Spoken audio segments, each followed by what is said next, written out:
سنو، تم وہی شخص ہو نا جو کہتا ہے کہ معجزے ہوتے ہیں اور خود اپنی زندگی میں کئی معجزوں کے انتظار میں ہو۔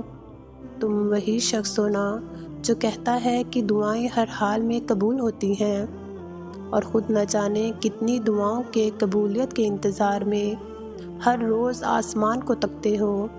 بالکل تم وہی شخص ہو جو روزانہ اپنے دل کو سمجھاتا ہے کہ صبر کرو، یقیناً اللہ صبر کرنے والوں کے ساتھ ہے، اور خود نہ جانے اپنی زندگی میں کتنی بار ٹوٹے ہو۔ میں نے صحیح پہچانا نا؟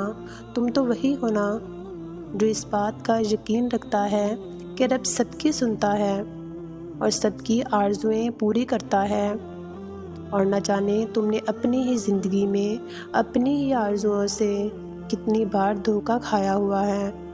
سنو، ایسا نہیں ہے کہ تسلی دینے والے بکھرتے نہیں ہیں، بلکہ تمہارا کمال تو یہ ہے کہ تم یقین رکھتے ہو اور تمہارا یقین ڈگمگاتا نہیں ہے۔ اے یقین والے، یقین مانو کہ روشنی دینے کے لیے پہلے خود جلنا پڑتا ہے، سہارا دینے کے لیے پہلے خود بوجھ اٹھانا پڑتا ہے، اور فصل دینے سے پہلے زمین کو خود اپنا سینہ چیرنا پڑتا ہے۔ اور تم مایوس مت ہو، بالکل تمہارا یہ یقین اللہ کبھی رائیگاں نہیں کرے گا۔ تم کبھی بھی تھک مت جانا، میں جانتی ہوں کہ تم درد کی شدت سے گزر رہے ہو۔ تم اپنی دعاؤں کو قبول کروانے کے لیے ہر ترکیب، ہر پینترا آزما چکے ہو، اللہ کو اپنی بے بسی بھی بتا چکے ہو، لیکن وہ عطا ہی نہیں کر رہا۔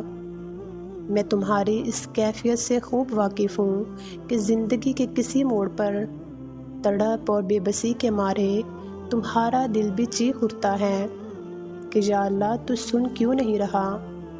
میری تڑپ، میرے آنسو، میری جاگتی ہوئی راتیں تجھ سے چھپی تو نہیں نا؟ پھر میری تڑپ کو ختم کیوں نہیں کر دیتا؟ میری دعا کو مجھے عطا کیوں نہیں کر دیتا؟ کیا میں تیرا بندہ نہیں، یا تجھے مجھ سے محبت ہی نہیں؟ اور پھر اس سوچ کے اگلے ہی لمحے شوق سا لگتا ہے، تم سوچنے لگتے ہو کہ یہ میں نے کیا کہہ دیا، اور پھر اللہ سے معافی مانگتے ہو اور کہتے ہو یا اللہ مجھے معاف کر دے، یقیناً تو ہی مجھے دینے والا ہے اور تو ہی مجھے دے گا۔ میں بالکل جانتی ہوں اسی طرح کی کشمکش میں الجھے ہو نا تم۔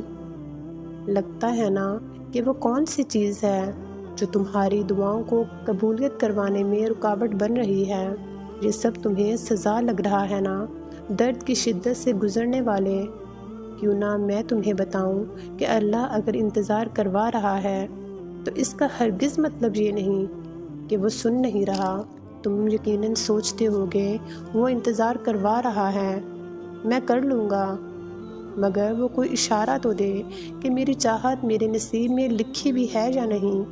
تو پھر اتنا واضح اشارہ تم سمجھ کیوں نہیں پاتے کہ وہ اللہ تمہیں دے بھی نہیں رہا اور تم سے چھین بھی نہیں رہا، اور مسلسل تمہیں دعاؤں میں لگایا ہوا ہے؟ تو میں تمہیں بتا دوں کہ میرا رب، میرا اللہ وہ عظیم ذات ہے جو اپنے بندوں کی آس سے کھیلا نہیں کرتا۔ تمہیں دعاؤں میں لگایا ہوا ہے تو یہی سب سے بڑی نشانی ہے تمہاری دعاؤں کے قبول ہونے کی۔ میرا رب وہ عظیم بادشاہ ہے جو اپنے در پہ آنے والے فقیر کو کبھی خالی ہاتھ نہیں لوٹاتا، مگر کبھی کبھی یوں بھی ہوتا ہے کہ بادشاہ کو مانگنے والے کا انداز بہت پسند آ جاتا ہے، تو بس وہ دینے میں کچھ وقت تو لگا دیتا ہے کہ وہ مزید یوں ہی مانگتا رہے۔ اور تم میری یہ بات مان لو کہ تم جتنی تڑپ اور جتنی شدت سے اللہ کو پکارتے ہو، وہ اتنی محبت اور رحمت سے تمہاری طرف دیکھتا ہے، وہ سب سنتا ہے اور تمہارے حال سے خوب واقف ہے، اور اگر وہ ہر چیز سے باخبر ہے تو پھر عطا کیوں نہیں کر رہا؟ میری زندگی تماشا بن چکی ہے، آخر وہ کیوں مجھے اس طرح آزما رہا ہے؟ تو سنو، میرا رب قرآن مجید میں خود فرما رہا ہے کہ وہ اپنی رحمت کے ساتھ تمہاری طرف متوجہ ہونے کا ارادہ رکھتا ہے، وہ علیم بھی ہے اور رحیم بھی۔ میرا رب بہت جلد اپنی رحمتوں کو بھیجنے والا ہے، بس تم اپنی دعاؤں کے سلسلے کو جاری رکھو